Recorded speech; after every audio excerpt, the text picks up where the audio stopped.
It's that time again, everybody. It's time to duke it out. Utes and Cougars style. It's the holy war. This is the biggest one in rivalry history. I've got no problem saying that, and we're going to debate it on today's edition of Locked On Cougars and Locked On Utes.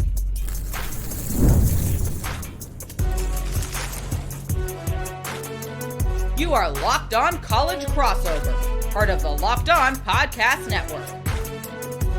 Your team every day. What's up, everybody? Welcome into Locked On Cougars and Locked On Utes. I'm Jake Hatch, host of Locked On Cougars, covering all things BYU. That across from me digitally is my good buddy, JT Wistrcill, host of Locked On Utes, your daily podcast focused on all things Utah Utes.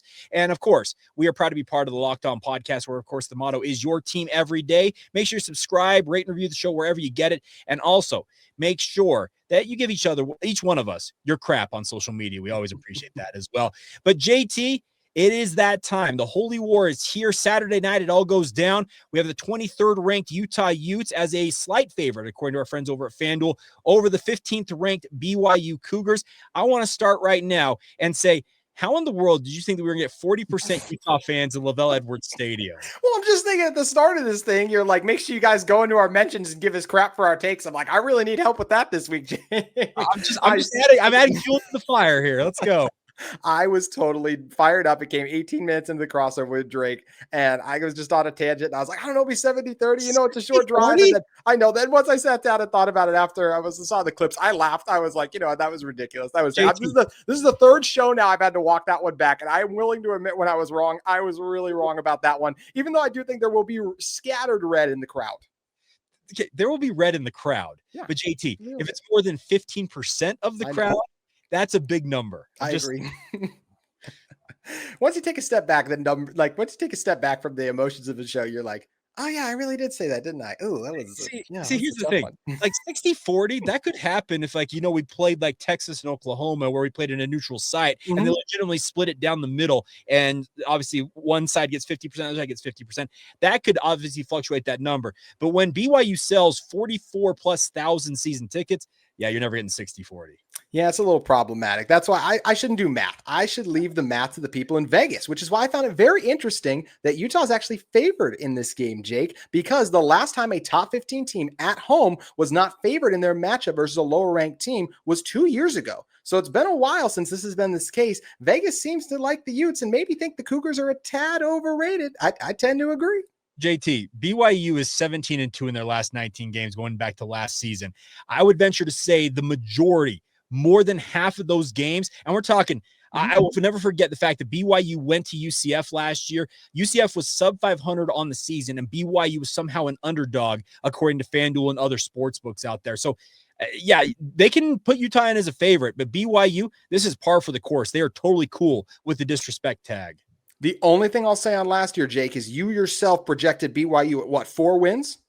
No, I said 6-6. I said bowl eligible. So everyone was caught off guard by BYU last year is the only thing I'll say.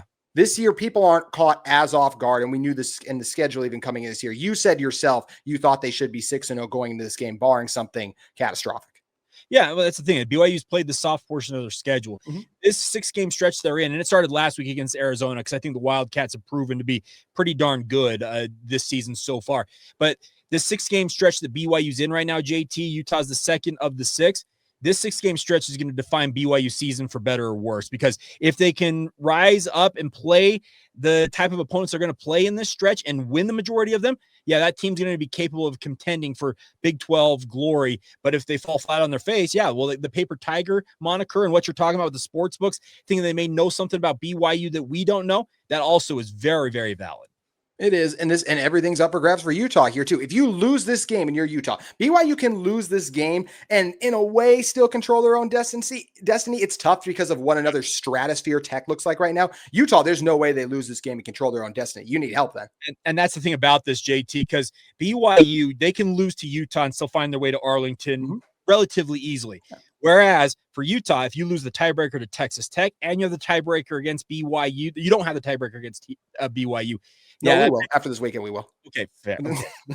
Hold on. We're not getting to predictions yet, sir. But the point is, yeah, if you don't have the tiebreaker against either one of the other two big teams, and I know Cincinnati's also in the mix right now, that would be a death knell for your chances of ending up in Arlington, it looks like. Oh, absolutely. I think there's a chance, as I think you are willing to say too, right? Like there's a world where BYU beats Utah, and because of what a gauntlet of a schedule they still have, they go on to lose another 3 games in that schedule. And then if you're Utah and you win out, so you're not done if you're Utah, but what did I just say? BYU has to lose first. So that's where, if you're Utah, this is a must-win game, and it being a rivalry game is what makes this one so special and spectacular on Saturday. So, and the thing about this, I argued this earlier this week on the podcast, JT, and I want your thought on this because I consider this to be the biggest ever in rivalry history, considering the stakes. The winner of this game does have that inside track, it appears, to go to Arlington and face off what I think will be Texas Tech, because Tech looks like they are light years ahead of everybody in the league right now. So this game, it's in some ways a Big 12 title game eliminator, and that raises the stakes significantly, in addition to the fact that it's the first time we've got ranked opponents in this matchup for the first time since 2009, and also the fact that they're in the Big 12. This is for a whole lot more marbles than we've ever had before. Well, I sometimes listen to Locked On Cougars because I think that Jake Hatch is a pretty smart guy. So you do what? I sometimes listen to Locked On Cougars because I think that Jake Hatch, man, he knows a little something. Just like I learned when me and Jake Hatch about 5 years ago were calling Parker Kingston's final high school football game. It's crazy to go on and watch the success Parker and a couple of these other guys we called Glasgow that year too, I think have been gone on and been able to have. But yeah, this BYU team, this Utah team colliding, it's an epic matchup. And honestly, Jake, for the reasons you laid on your show, the fact the first time in 16 years, the fact they both look like contenders, the not just the bragging rights that come with winning this game, but the conference championship implications of having the tiebreaker. I gotta believe, I think this is the biggest one we've had in years. And last year's was epic, obviously, the way it ended and everything. This one, the sequel, with even more crossover on both sides too, with transfers, it feels like the sequel to last year's Big 12 debut of the Holy War rivalry is going to exceed the hype. Okay, real quick, JT, on that front, speaking of, this could be an elimination type game. What is the biggest, I guess, motivating factor you think for Utah in this? Is it the fact that it could be Kyle Whittingham's final game at the helm of Utah in a rivalry game, or is it more for the fact that you need to avoid losing 3 straight to BYU, especially considering the Cougars have a freshman quarterback that could set them up for success in the foreseeable future in said rivalry? I think it's the 3 straight thing, especially for recruiting implications, because you've already lost to him 2 times in a row now. And at the time you were able to overcome, I feel like in recruiting, the 21 loss because you went on to win Pac-12 titles, right? Like you became, for that stretch, you were a better program than BYU. Like just you're winning conference titles. Last year, BYU was the better program. They had more success than Utah. And now this feels like a game where it's very much up for grabs. If whoever wins this game, obviously BYU will stay above Utah. Utah will leapfrog BYU. And this one just has so many implications. It's absolutely massive. I feel like at this present moment, it dwarfs the long-term implications, dwarf Kyle Whittingham's potential final Holy War rivalry game. Okay, I want to explore that more, and we're gonna get to that momentarily because I've got a good launching point that I think we can talk more about that, and we'll get to that next as we roll on this crossover edition, rivalry edition, Holy War edition of Locked On Cougars and Locked On Utes.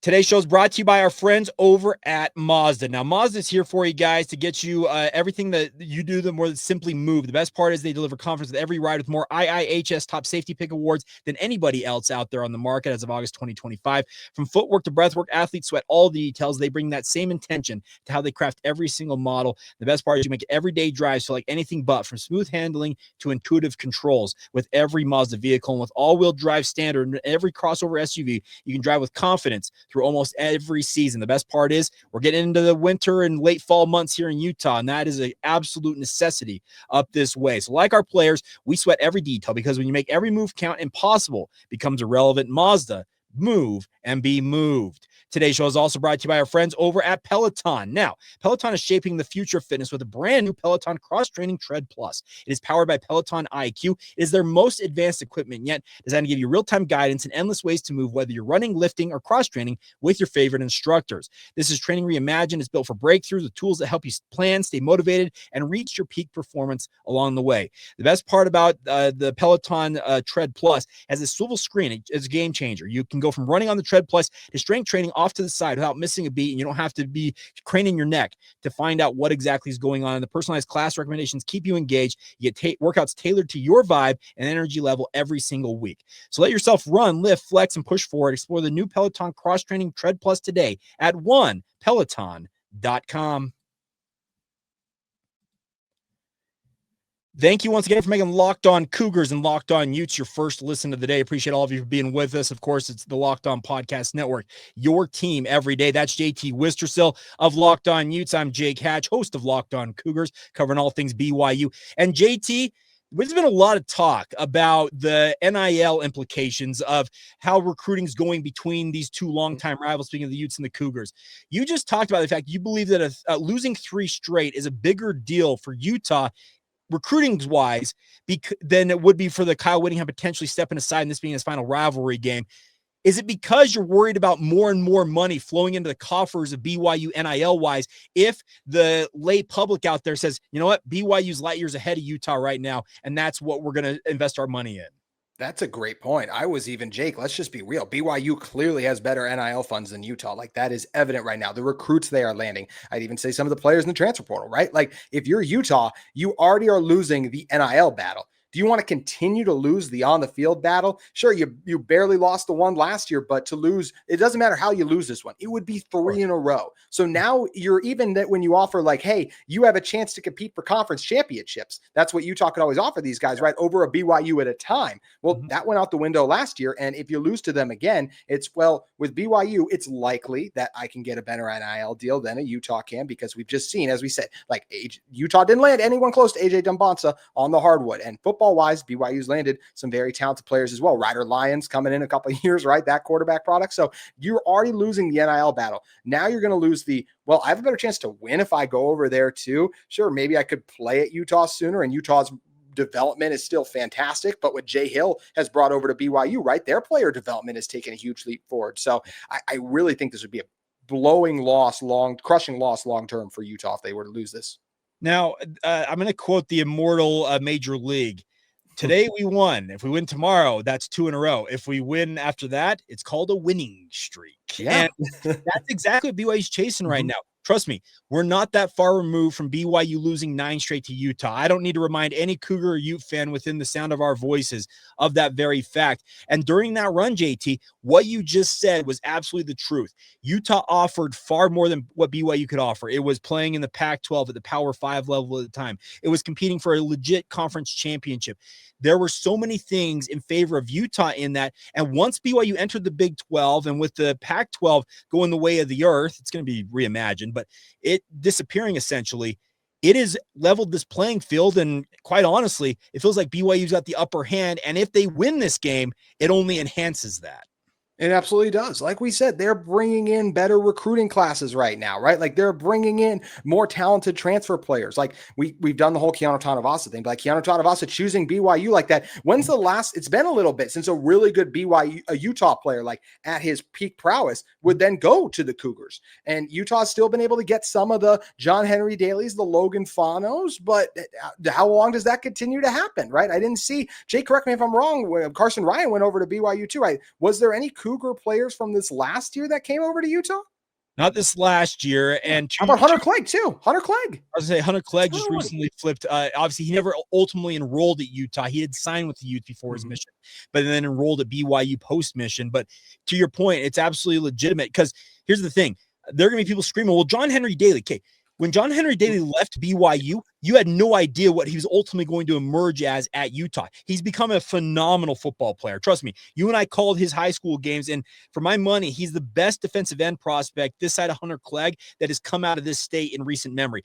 Absolutely legitimate talent, but the question was, when he left BYU, is he really going to see it kind of get to that level that we all expect him to get to? To his credit, he's done it at Utah. But to your point, Keanu Tanavasa, he was at the peak of his powers playing for Utah. Injuries had marred some of that, and he transferred at the peak of his powers. That's the big difference here. Carson Ryan, he's become everything BYU wanted it in their tight ends that they've literally been pining after for 4 or 5 years now. So you're right. It's an interesting dynamic that while there may be some underproven talents who may move one way in this rivalry right now, more proven talents are moving the other. Yeah, and that's where it's concerning for Utah. And that's where you need to continue to do everything in your power to find the Smith Snowdens, to find the Spencer Fano. The recruiting and development is still there for Utah. We just mentioned John Henry Daly. Most Utah fans, a lot of you did. But a lot of you also had no idea who he was last year because he was a rotational guy and he barely did anything. The fact that he has now sprung onto the scene the way he has is a huge credit to Utah's player development and the ability they've done to help guys reach their full potential. That's what Utah still has to continue to cling to, because it's concerning that BYU is starting to land some of those higher level players. And it's no secret last year, Jake, tell me, for Utah, losing Cameron Calhoun's another one. He said he was going to stay at Utah, and then he goes, did BYU lose any? The only one's the receiver, right? Who went to Miami. That's the only one, right? And Miami's another NIL beast. Yeah, Keelan Marion ultimately came down to he wanted more money than BYU was willing to pay him, so he runs to Miami. Good for him. Harrison Taggart also was the other big name I think you would consider. He was a starting middle linebacker for BYU last year. Cialia Sarah's filled in very nicely in that spot, but he was also chasing the bag. And BYU said, you know what? We've got Cialia Sarah. Go find your bag elsewhere. And he's now at Cal. And to their credit, they found the money. But to your point, JT, that's the concern Utah and BYU to a lesser degree, you've got to be concerned about in this era of college football is your top talent. While they may be loyal to your program for right now, doesn't mean that tomorrow that there's not a number out there that they get offered and they're like, hey, thank you, but I'm going over here. And Devon Dampier is a guy I've already talked about being slightly concerned coming into the year. If he has the type of year I said he would, I said at one point he'd be a top 10 Heisman finalist. I don't think he's out of the running for that yet, but it would still take a lot to get there. He's not out of the running. He's not. He's got time to get back in it. How many times we've seen quarterbacks have bad performances and work their way back up? He was pretty good last week, right? And also, Jake, the Heisman race is a mess right now. Who's even the favorite? It is a mess, but does he have the passing stats that are going to get him anywhere near that podium? No, that's where he needs to take another step up there. But as I said, it's a down year for the Heisman race. And I never said he'd even end up in New York. I said top 10, and I'm not willing to rule that out because the one thing Devon Dampier has generated, Jake, is moments. The play against Wyoming, the pitch last week with one hand. He's had these moments, and you know what would be pretty nice? Having one of them against your bitter rival this weekend too. But going back to the original point you made, yes, the concern is absolutely there that you're going to continue to lose top talent, even to the team across the way. But if you're beating them, that helps a lot saying hey, well, you want to go play for the team that we beat. That can where it helps Utah. Also, really quick before I throw it back to you, so excited to see the player Cialia Sarah has come. That's another guy I loved watching in the high school ranks. Really love what he's been able to do for BYU. Well, he only had a career high 16 tackles last week and 74 snaps because Jack Kelly was unavailable last week. And people were rightfully upset and concerned that Jack Kelly was unavailable against Arizona. And they easily needed him in that game. There's no doubt. Noah Fafita, that kid is absolute dynamite. And his ability to move in the pocket is exactly what Devon Dampier is going to be able to do against BYU if they cannot contain him. The bigger point is, they need to have it all hands on deck. And the hopes are, and we're going to see how this all plays out with regards to the injury reports that will first come out tonight. Don't expect much from Utah. Don't expect much. Well, okay, here's the thing. We're hearing more about Utah guys that are, quote, dinged up from Kyle Whittingham in press conference. This is that have never sniffed being on that injury report. I got to think, JT, isn't the conference office saying, what are you guys doing? Stop admitting to injuries if you're not going to put them on said report. I think it's a bad look for Utah. I've said it from the start. What they continue to do with the injury report. You look at all the other injury reports. They're fully filled out, probable, questionable, in depth. And Utah will have the 5 dudes out with season-ending injuries, or Nate Ritchie because he's been out a little longer, and 1 questionable. It's a bad look. Devon Dampier. Watch Devon Dampier against Arizona State. Watch him against Texas Tech. Of course, Tech's a better defense. That's clearly a different player out there. He was clearly injured going into that Tech game. You cannot convince me there was 1,000% chance certainty he was going to play. Devon Dampier absolutely fit under the definition of probable. He should have been listed as such. And based on what he's talking about going into this week, Sean Parker is a guy who should probably be listed as probable. And some of those, even the defensive tackles, a Jackson Benny, I'm surprised they weren't on the injury report. Although I shouldn't be surprised because this is Kyle Whittingham. He said he'd be willing to do injury reports, and he's dragging his foot like the kid who's fine, mom, since you made me do it, I will. Well, and that's the thing. He went tit for tat. You make me do an injury report that I'm only going to half-heartedly fill out. Yeah. Ain't no depth chart coming your way. So no, exactly. This is Kyle Whittingham's MO, everybody. Just get used to it. I don't know how long he is for the job. That's another topic for another day down the line. Maybe not too far down the line, but that's another story for another day, JT. But it's an interesting dynamic nonetheless. And I'm not sure where ultimately it ends up, whether the Big 12 says, you know what, whatever, Utah, you do your thing. But they already did essentially slap their hand earlier this season when they made a mockery of it. I just do wonder how much more Utah could really push it and not find themselves actually getting more of punishment coming with it. I totally agree. I think it continues to be a bad look. And I don't know why the Big 12, they kind of let them get by with the Dampier thing. But I mean, wasn't it almost immediately after the game, or I'm trying to remember, wasn't it almost immediately after the game, Jake, he started talking about Dampier's injury? Like the Texas Tech game. He's like, yeah, he got hit late in that Wyoming game, and it didn't look good for the first few days of this weekend. It's like, so you're telling us he didn't practice and you didn't, think that, hey, this thing that the bettors have obviously, because it's all about sports betting. Let's be real. That's why these player availability reports exist. That's the number one reason why. But you're telling us your guy doesn't practice. You admit to all of this, but he never made an appearance. Well, he was never in danger of not playing. Okay, that's not the point. Yeah. But, oh well. So JT, getting back to the point at hand, big game Saturday night. The hope is that these teams are as close to 100% healthy, and now it's mid-season, so there are dings and dents across the board, whether it's bruises and the like.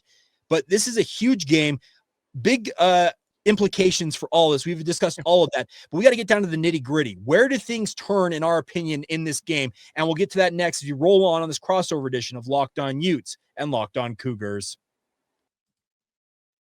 Today's show is brought to you by our friends over at Wayfair. The holidays are going to be here before you know it, which is exciting, but getting your home ready for the guests and celebrations can feel like a lot. I can attest to that. Maybe your serveware needs a refresh, or the guest room could use new bedding. Wayfair has everything to get your home holiday ready, from Christmas trees and wreaths to bedding, cookware, outdoor inflatables, or literally anything in between or beyond. It is your one-stop shop for every room in your house. It makes it easy to personalize your home for the holidays. A huge selection of every style and every budget. And with free and easy delivery, even on the big stuff, you can get everything you need without the hassle of huge delivery fees. That is probably the best part about what our friends at Wayfair are offering. So get organized, refreshed, and ready for the holidays for way less. Head to wayfair.com right now for all things home. That's WAYFAIR.com. Wayfair, every style, every home. Today's show is also brought to you by our friends over at Supply House. Now, if you are in the trades industry, get your crew moving forward with Supply House. Order today and see the parts on your doorstep tomorrow. Over 280,000 plumbing, HVAC, and electrical items from the most trusted brands in the business. The real-time inventory and honest lead times keep you from punting on projects, while their industry-leading customer service always has your blind side covered. Need parts fast for a project? Supply House has next-day delivery. Talk about a game changer. I think anybody who is in the trades world knows exactly what you're talking about. And the best part is the Trademaster perks like priority shipping and dedicated support make the whole process smoother along the way. Join the free Trademaster program today and score various perks like priority shipping, lower prices, and a dedicated support line. And visit Supply House right now to sign up for free and use the promo code SHCollege5 for 5% off your first order. That's supplyhouse.com, real people and real services. And once again, use that promo code SHCollege5 for 5% off. Thank you once again for making Locked On Cougars and Locked On Utes your first listen of the day. JT Wistrcill covering all things Utah. I'm Jake Hatch covering all things BYU. And even though our online personas may be a little contorted by people thinking that we're one way or the other, we are real good buddies in real life. Yes, we are. So, JT, huge game, as we've already discussed. So many implications on this one at LaVell Edwards Stadium. Big noon kickoff in town, 6 o'clock under the lights at LaVell Edwards Stadium. Might I remind Utah fans, BYU's last 27 night games at LaVell Edwards Stadium, the record is a sterling 24-3. So how are you going to overcome that and add another loss to that column if you're Utah? Well, we know it won't come from Utah fans in the stands. We covered that earlier. So what we do know is that BYU is a true freshman quarterback, and Bear has been better than I thought he would be. But the fact remains he is still having growing pains, and this will be by far the best defense he has played on the season. I've been impressed with LJ Martin. I've been impressed with your run blocking too. But I think if you're Utah, it's pack the box, make Bear Bachmeier beat you consistently. You know, Jordan Tyson, he's a really good receiver, right? And Chase Roberts is too. BYU only limited Tyson to under 50 yards last week. If you're Utah, don't let Roberts beat you. Make the other guys. Parker Kingston's played well these last couple weeks, but we were kind of waiting for him to do something even before then. So if you're Utah, get this BYU team in 3rd and long. Get pressure in Bear Bachmeier's face. When he's pressured, according to Pro Football Focus, his grade drastically drops too as well. He becomes a much worse quarterback. It's a 46 passing grade, which is 88th in the country. I think Morgan Scalley is going to be throwing a lot at him. So that's the key on that side of the ball. And on the other side of the ball, if you're Utah, It's let that offensive line cook. Jake, if I'm a BYU fan, I'm concerned about the pass rush in this game. Your guys' leaders and pressures on the season are your two inside linebackers. They're great players, but that shouldn't be the case. There's yet to be that dominant pass rusher step up. Utah's deep offensive line has the best sack allowed rate in the country. All 4 sacks they've allowed have been on the quarterback. Ryan Davis, the one big pass play Utah had, he had all day to throw back there. Dampier did. So if you're Utah, let your trenches cook on both sides of the ball, get after Bear Bachmeier, and you might just come out of Provo with a win. So here's the thing about that, JT. Right, I point you, and I know that West Virginia is not that great of a program because both Utah and BYU had their way with them. West Virginia put 8 men in the box routinely. Their safeties were no further than 10 yards downfield for vast stretches of that game in Provo. What did Bear Bachmeier do with that packed box? Only passed for a career-high 249 yards in the first half alone in that game. I encourage Utah to pack that box and let Bear Bachmeier beat you with his arm because he's already proven, and I admit, the Utah's defense, light years better than West Virginia. I got no problem saying that. But I would think that Bear Bachmeier is relishing the opportunity to go up against it's a secondary of Utah that's not as vaunted as it has been in the past, and they've absorbed some injuries on the back end. Rabbit Evans, Nate Ritchie, they're unavailable for this game, if I'm not mistaken, JT. There could be some opportunities for BYU to scheme some stuff up, but I'm interested to see how BYU decides to attack this. LJ Martin has been nothing short of a workhorse. He has been the running back Cougar fans have been looking forward to see since he was a 4-star prospect out of El Paso High School that they flipped from Stanford. I think that 1-2 combo in the backfield is pretty darn good. And BYU's offensive line, while it may not be as good as Utah's and as vaunted as the Utes, I still think it's pretty darn good. And we'll see how it goes up against a defensive front that Utah is still a little bit in transition. John Henry Daly, absolutely elite, but I've got some question marks about the overall play of the other interior guys on that Utah defensive line. We'll see how it all goes. I will say this, JT. I think whichever offensive line bosses the opposing defensive line has a major edge in this game. And I think on paper that absolutely would go in favor of Utah because I'm hearing there's somewhere north of 20 different scouts from different NFL teams. They're going to be in Provo, Utah. And I can tell you the focal point isn't necessarily Isaiah Glasgow or Jack Kelly, because they're absolutely going to be draws. It's more for the 2 offensive tackles that Utah's got lining up on their side of things. We'll see how it all plays out. Now, I will also add this, JT. You mentioned the fact that BYU's pass rush has struggled. There's no doubt about that. It has been needing to see an upgrade, and the hope is that at some point it will pay off. I've got my question marks that BYU is probably going to have to bring pressure, whether that's nickel and corner blitzes, bringing Jack Kelly and Isaiah Glasgow on stimulated pressures and the like. They're going to have to manufacture that pressure, and they're going to have to make sure that, unlike Noah Fafita last week, you do not under any circumstances, if at all possible, let Devon Dampier get out of that pocket. Because if he does that, we saw the havoc it created last week against the Wildcats in Tucson. You did. Devon Dampier, incredibly dynamic with his legs. But if you are BYU, you want to get Utah in third and long passing situations like a Texas Tech was able to do. We have to wait and see if BYU has the level of defenders that Tech does. I'm not trying to say anything bad about BYU. I'm just keeping it real. That Tech D-line, all the guys are going to be in the NFL. Like, they have been on another level this season. And BYU, like we said, they still have to prove that. Another concern, I will say this, concern for Utah's defense. There's been some tackling issues on the year. We're still kind of waiting for that to get cleaned up. So Martin, even Bear, being tough to bring down. That's something that Utah has to tighten up and do a little bit better. In some ways, Jake, this might come down to which quarterback plays better. And that's where I do feel better about Utah in this game. Jake, don't click me for that. Don't click me for that. Don't click me. But right now, he picked BYU. We win. I think that Devon Dampier's experience. 3-0. 3 is coming. You just heard it right there. That's all. We're done. Stop the count. We're over. It's over. The podcast is over right now.